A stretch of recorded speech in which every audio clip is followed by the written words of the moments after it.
Welcome and welcome back, butterflies and emerging butterflies. You know what today is? It is Thursday, and we are where? Here on Vegas Hype Media with me, Emerging Z. Um, Welcome to March. It is a new month. That means it is a new time to, explore. If we didn't get things done in February, here we are in March. Another opportunity to get it done, right? So, first, I want to thank my subscribers. Thank you for returning butterflies and my new subscribers. Like, subscribe, share, right? Vegas Hype Media and UC Salam YouTube channel. Last week, we had a very special guest, Miss Deb Stone, who was awesome. She generated a whole lot of buzz. We talked about the cult that she was a part of and is no longer a part of. Thankfully for her and her children, she was able to emerge from that. So we touched on that last week. And like I said, it generated a whole lot of buzz. So I'm going to go ahead and just touch on what some of you butterflies chimed in and said. I'm going to pull it up real quick. But the reviews came from Myers and TJ. And it's crazy because some of the feedback that I got that was not posted on YouTube, it was actually on my Instagram. People questioned the fact that, oh my goodness, they're Black and they're a part of a cult, right? Because typically we don't see African Americans are not associated with being in a cult. So, like I said, they were kind of excited to see other people that look like them who had been exposed to a cult, because these butterflies that responded were actually a part of a cult as well, or had similar experiences. So shout out to them for being conquerors as well and being able to exit those particular situations that they were in and flourishing in life currently.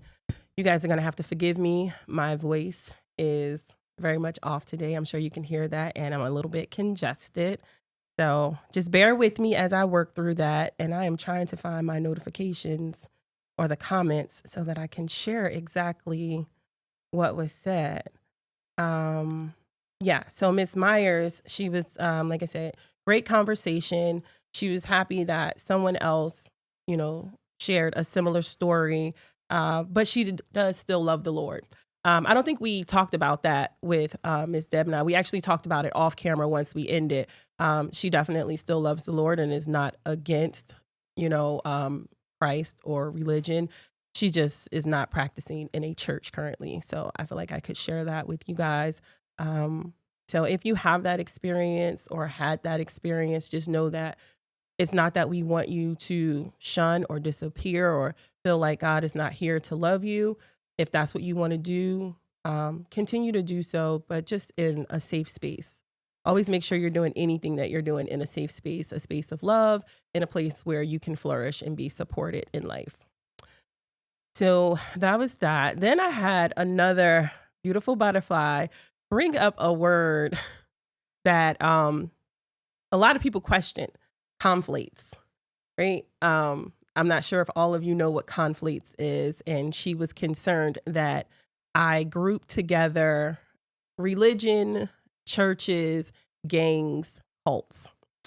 And I definitely put them all together, and I still believe that they all go together because they follow the same theme, in the sense that you have to practice in a certain shape, form, or fashion in order to be a part of.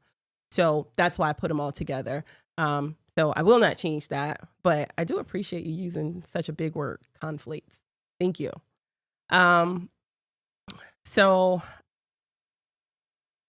charity collaborations is coming up. The young lady that used the word conflate, her name is Chastity Issar, and you'll see that she is a subscriber and she is very vocal on my page. So we have decided to collaborate together coming up.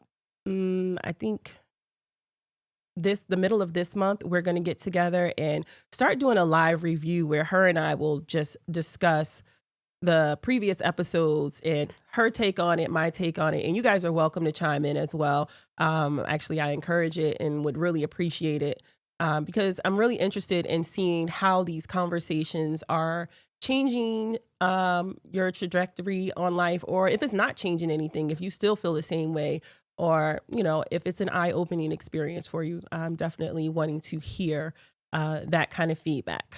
So, like I said, it is a new month and we are celebrating March. March has so many different things going on. So don't feel bad if I'm leaving you out in this conversation. I'm only going to touch on a few, but we're celebrating you as well, even if I don't speak about you. March is the month for Pisces and Aries. Shout out to all of the Pisces woo, woo, and Aries. My sisters are Pisces. I have children, a child that is an Aries. So shout out to you guys. Much love. I think you are amazing people. Also, we have St. Patty's Day. What I'm really looking forward to is daylight saving time starting on March 12th. Very much looking forward to that. It also celebrates a lot of health-related themes like National Sleep Awareness, Cerebral Palsy. I'm sorry, my throat. Cerebral Palsy, National Sleep Awareness Week. And there's another one that I know I'm missing. But anyway, shout out to all of those being celebrated. Actually, National Sleep Week is March 13th through the 19th. And then we also have International Women of Color Day. And in collaboration with that, it is the very best part, Women's History Month, right? So that leads me into what this month's series is going to be on. Duh, women's history, right? Who could think of a better topic, right? Women. We are awesome. I know I am anyway. So we're going to talk about women over the next 5 weeks. Yeah, we have 5 Thursdays here in March. So we're going to talk about women, celebrate women, and just get a lot of different views and points about being a woman, what is classified as a woman, who gets to wear that crown of being a woman. So we're going to touch on those things, hopefully in a very intimate and transparent way. And we're all going to respect everyone's opinion, right? And if you don't like something, that's okay. You don't have to.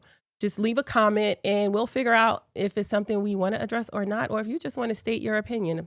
I'm cool with that as well. Also, if you are interested in seeing me out in public, if you have not, I know a lot of you have seen me in these Vegas streets, but I will be doing a show. It's called the Not For Nothing Love Show. It is going to be at Coop's Cabaret on March 11th, right before daylight savings time. I'm so excited. And it's going to be at 6 p.m. Following the show, there is going to be a, what do you call that thing when, a speed dating. That's what it is. There's going to be a speed dating match after that. So it's going to be a lot of fun. It's free. So I do hope that you guys have an opportunity to come and check me out. If you need more information, you can always hit me up on my Instagram and I'll be happy to share that with you. Right? So I am going to get into my thank you.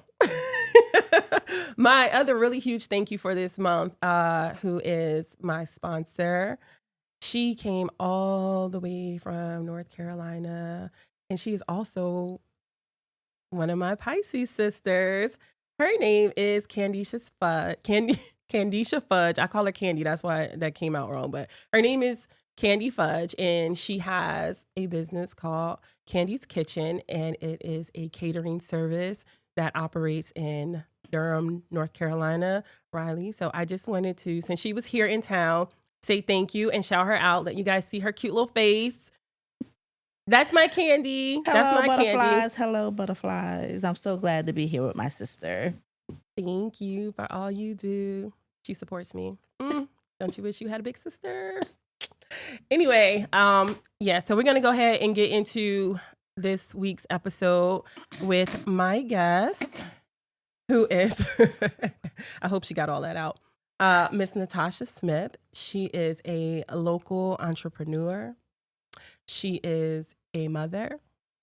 I am using she because she is a she, which means she is a woman to me. And she's pretty awesome. And she's going to give me that hat, y'all. That's what she told me. I'm saying it on live television, so now she got to give it to me. Do I really? Yes, you do. So, welcome, Tasha. Thank you, thank you, thank you. Hello, hello, hello. Hello, butterflies. Thank you. I'm so glad you could be here with me today. Like I said, we are going to touch on women's history. And that is such a broad, right? Such a broad umbrella to try to fit a whole lot of stuff in 30 minutes. That's why I'm doing it for the next 5 Thursdays, right? But I'm going to go ahead and jump in. Like I said, how would you define a woman? What constitutes a woman? What constitutes a woman? Wow, really, really good Yes, question. really, really. You know, a woman is whoever she wants to be, whether she is sassy or quiet, whether she is thin or thick. A woman is intelligent in her own right, always. A woman, how would I define a woman? A woman is phenomenal, resourceful. A woman is, What kind of woman are you? I'm a phenomenally phenomenal woman. What makes you phenomenal? All the things that I just said, I'm resourceful. You know, let me tell you exactly how resourceful I am. I have one child, Okay. and in 2018, my one child was slain by gunfire. Mm, Gun violence at 16 years old. okay. And for a long time, I just lay there. And what makes a woman think that she can go on after losing her only child? You know, I'm not losing a sure. child is like losing a part of yourself. Mm-hmm. And when you don't have that, it's like, why do you exist? Because you're not whole. Right. And Can I pause you right there? Because I have a question and I want to know, do you feel like being a woman is attached to being able to have children? No. I'm asking because you said what makes a woman feel like she can go on after losing her child. So what if you're a woman and you never lose a child or you never have a child? Would they still get that same correlation and resonate as a woman? They would have their own correlation, but what I was saying was how you asked me what makes me a woman, Right. and relating to that makes me the phenomenal, resourceful woman that I am today. I can't speak for other women how they would feel or So respond. my question is, are you correlating you being a woman to being a mother? For myself, For you? yes, Okay. That's what I wanted. just for me, Just for you. You Just got for it. It's me. just for you. just for me. Go ahead. Now, I do think that all women are resourceful. Mm-hmm. I do think that all women are phenomenal in their own right and resilient. You Okay. know, go ahead.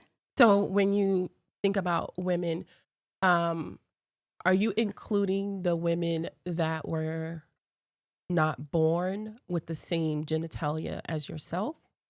Yes. Okay. So what makes them resourceful? And how or why should they be identified as women as well?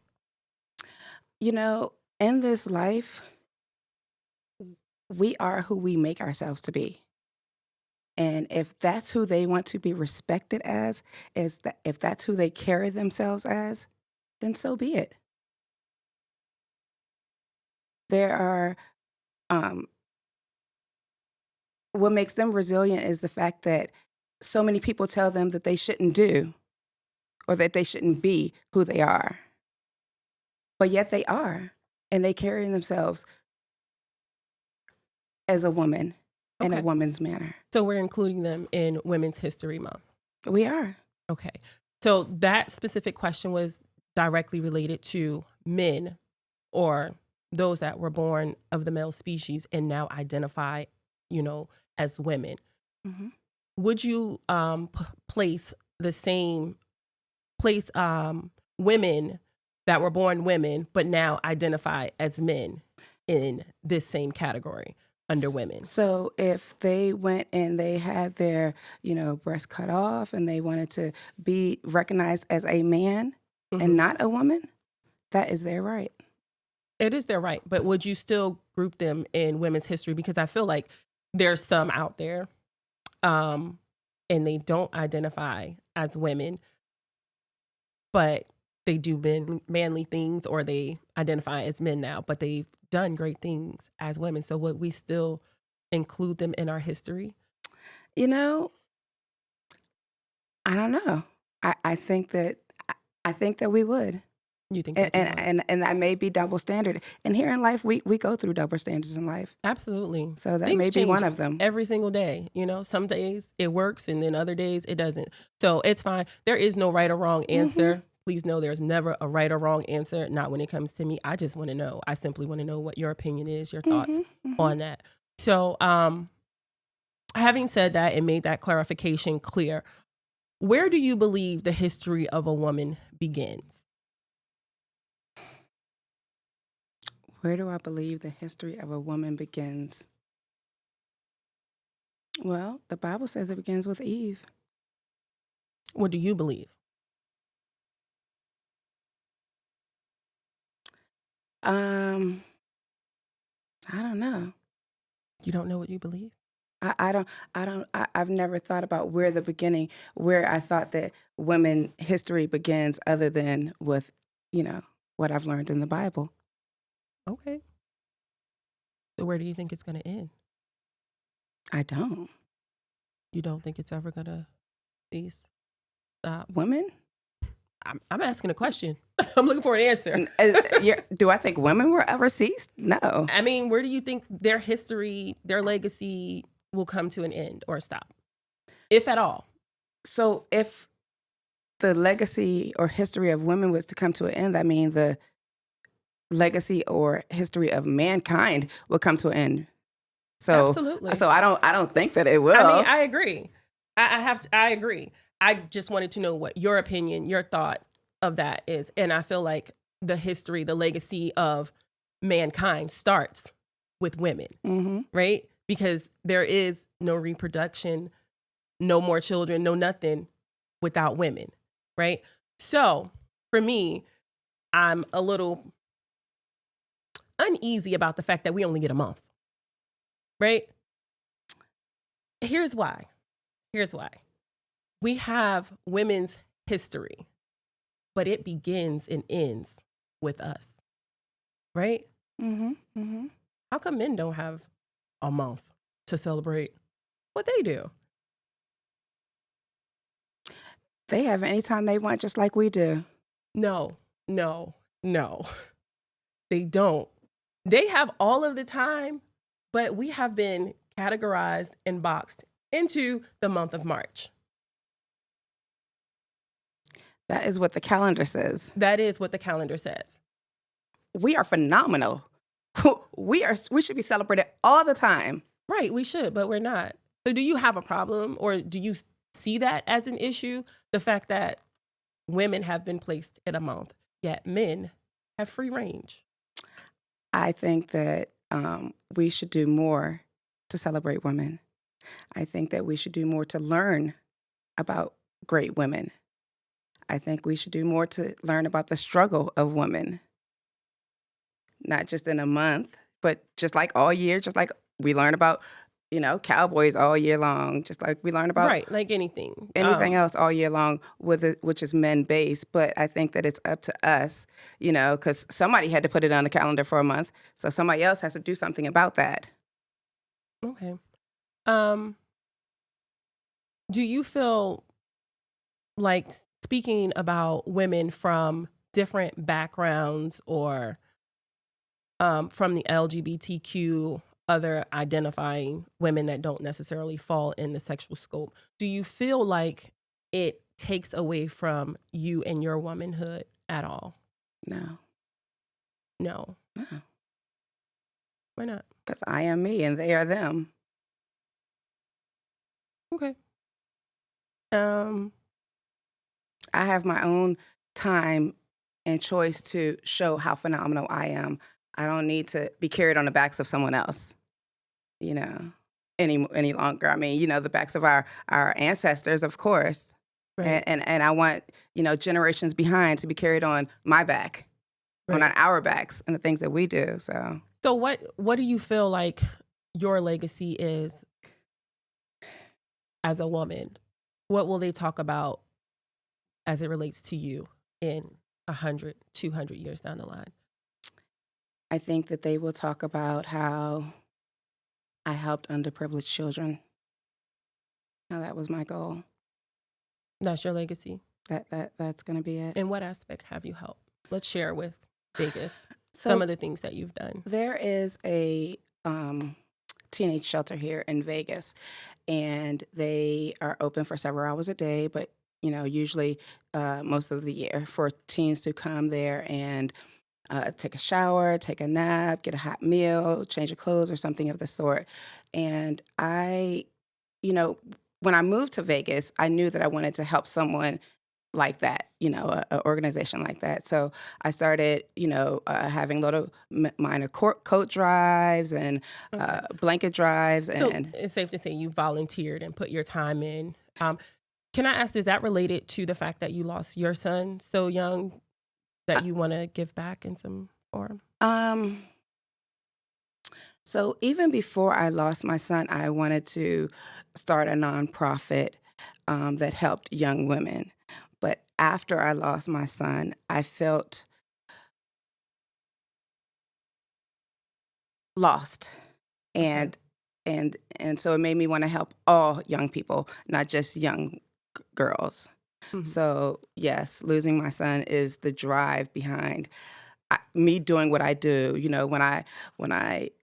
When my business is up and running, one of the things that we will do is sponsor workshops for young people promoting self love, health, and financial literacy and things like that, because I want them to know, what I didn't know at their age. Right. So Um, yes. so with your son not being here, obviously watching you from some amazing space, what do you think his view is of you as a mother and a woman?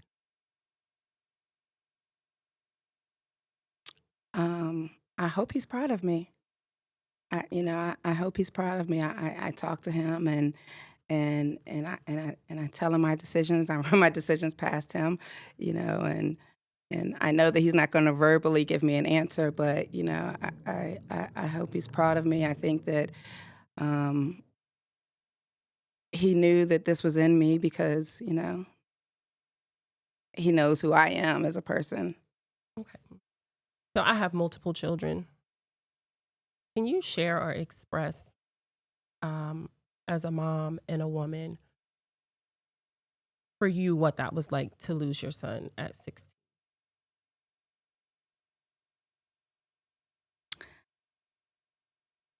Heart, gut, and body wrenching.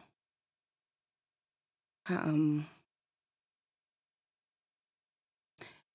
when my son passed, for weeks, I didn't want to sleep because I knew that he would never wake up again. So I didn't feel that I had the right to. And when I did finally sleep, I would only sleep for 4 hours at a time because I was so mad at myself for being able to go to sleep and wake up. So it was just devastating. It was I've experienced many things in my life. I've experienced many things that are not great, but I've never experienced pain like that. I've come across people that I may not agree with, or, I don't want them around, but even my worst enemy, of which I don't have, I would never wish this pain on. It was hurtful. Hurtful. Um,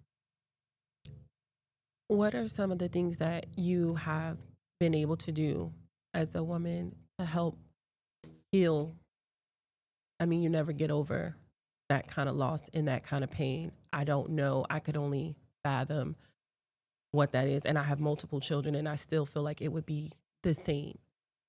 What are some of the things that you have been able to do to get yourself through this? Um, the shelter that I talk about, you know, I I started sponsoring Thanksgiving for them. So, I ask people to help me with, goods so that I can get food and stuff, and either they cook it or I cook it and I take it there, or maybe one year I made way too much stuff, so the last year I just took desserts. So, I go and I take them stuff, and that makes me feel good. They always say, "Do you need a receipt?" And just them accepting, them smiling, them being grateful is my receipt. So Right. that's one of the things I do. I think I have 2 minutes on. Really quick. Okay. What was your son's favorite thing for you to cook? I want to give you something to smile about. I know you were just crying, so let's think of something good really quick before we get out of here. French toast or hot turkey and cheese. Okay. Is that like a after school snack or a regular dinner, something that he enjoyed? French toast was a regular weekend breakfast thing, and the hot turkey and cheese was like a after sports. Okay. Yeah. Great. Well, that was way faster than I had anticipated, but I'm glad that you were able to come out and join me. I'm thankful for my butterflies. I'm thankful for my candy in more ways than one. But I just want to say, I know that sharing that about your son was not easy, but I think that there are some butterflies, some emerging ones, people that needed to hear and know the strength of a woman. It comes in many shapes and forms and sizes and variations, and there's no one specific way to identify who and what a woman is, but I think it's most recognizable by the strength that we possess. So on that note, thank you. Next week's guest is in my phone. Anna Lynn, who is another native, well, not native, but local to Las Vegas. And we will again revisit some things about being a woman. So thank you for joining us. I appreciate it. Have a great rest of your week, and I will see you next week, same time, same place, Vegas Hype Media, here with me, your girl, Emerging Z. I appreciate you. Thank you, Quan. Bye, guys.